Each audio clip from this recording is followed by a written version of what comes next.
Assalamualaikum warahmatullahi wabarakatuh. Perkenalkan saya Amanda Rosalia dengan NIM 08011182328014.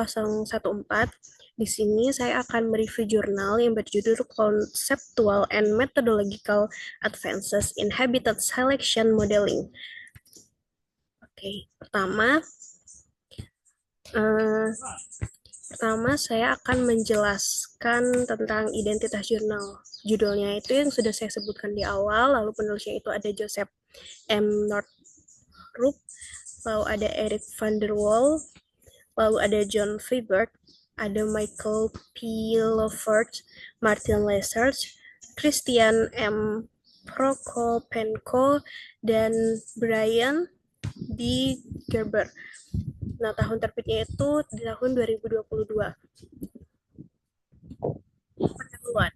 Habitat selection modeling merupakan pendekatan penting dalam ekologi modern untuk memahami bagaimana organisme memilih lokasi dalam ruang dan waktu. Perkembangan teknologi seperti GPS, remote sensing, dan komputasi spasial telah mendorong kemajuan besar dalam metode analisis habitat, tetapi juga menghadirkan tantangan baru. Penulis menekankan perlunya pembaruan konseptual dan metodologis agar pemodelan habitat mengikuti perkembangan data, teori, dan kebutuhan aplikasi konservasi. Konsep habitat dan habitat selection. Habitat bukan hanya sekumpulan lokasi yang digunakan oleh hewan, tetapi merupakan kombinasi kondisi lingkungan yang memungkinkan organisme bertahan hidup dan bereproduksi. Habitat selection adalah proses hierarkis yang dipengaruhi oleh faktor fisiologi, perilaku, memori spasial, struktur lanskap, dan keterbatasan mobilitas. Penulis menekankan bahwa pemahaman seleksi habitat harus memasukkan perspektif multiskala, mulai dari pemilihan distribusi geografis hingga pemilihan mikrohabitat harian. Selanjutnya itu perkembangan metodologi habitat selection modeling. Metodologi habitat selection telah berevolusi melalui 3 generasi.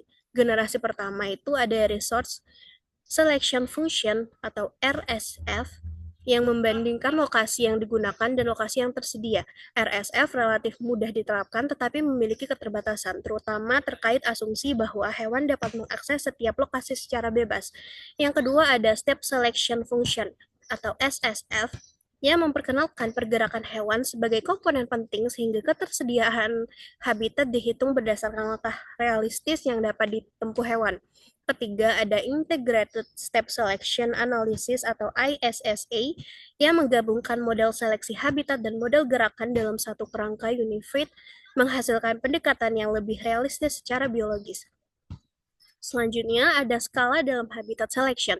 Salah satu poin penting dalam jurnal ini adalah penekanan pada hierarki seleksi habitat berdasarkan Johnson tahun 1980. Seleksi habitat terjadi dalam 4 tingkatan, yaitu distribusi spesies, penempatan home range, pemilihan patch dalam home range, dan pemilihan mikrohabitat. Banyak kesalahan dalam penelitian sebelumnya terjadi karena pencampuran skala atau pemodelan tanpa mempertimbangkan tingkat seleksi yang relevan. Penulis menekankan bahwa setiap skala mencerminkan proses ekologis berbeda dan harus dianalisis menggunakan pendekatan yang sesuai. Selanjutnya, tantangan dalam konseptual.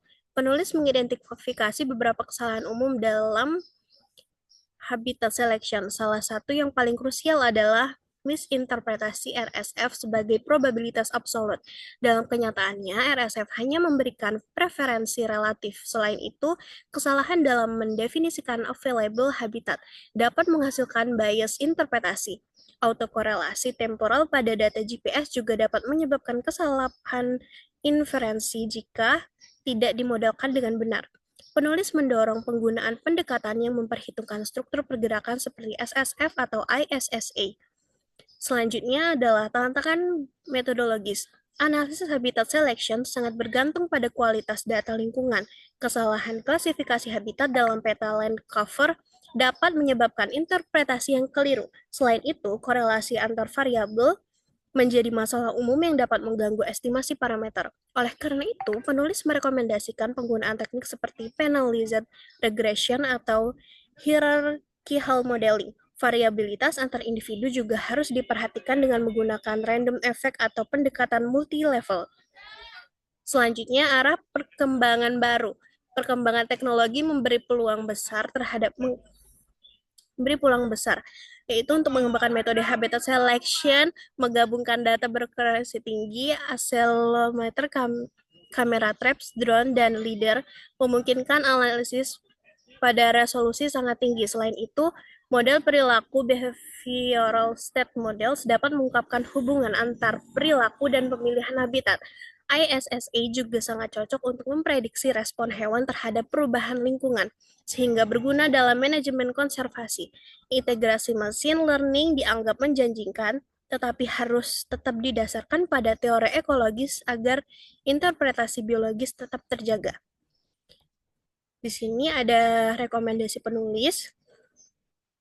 Northup et al. Memberikan 7 rekomendasi praktis, termasuk penggunaan kerangka integratif seperti ISSA, mendefinisikan availability secara biologis realistis, memperhatikan hierarki skala, memasukkan variabilitas individu, melakukan validasi model, melaporkan batasan analisis, dan memilih variabel berdasarkan teori ekologi. Rekomendasi ini menekankan bahwa kemajuan teknologi dan metode harus tetap diimbangi dengan pemahaman konsep ekologi yang solid. Kesimpulan, jurnal ini memberikan tinjauan komprehensif tentang perkembangan konsep konsep dan metodologi habitat selection modeling. Penulis menegaskan bahwa meskipun metode modern sangat kuat, interpretasi biologis tetap harus menjadi fokus utama. Dengan integrasi teori ekologi, data berkualitas tinggi, dan metode analitis modern seperti ISSA, habitat selection modeling dapat memberikan kontribusi besar terhadap konservasi, pemahaman perilaku, dan prediksi perubahan lingkungan. Penulis jurnal ini menegaskan pentingnya menyelaraskan pendekatan matematis dengan dasar ekologi untuk menghasilkan inferensi yang akurat dan dapat diterapkan dalam pengelolaan satwa liar.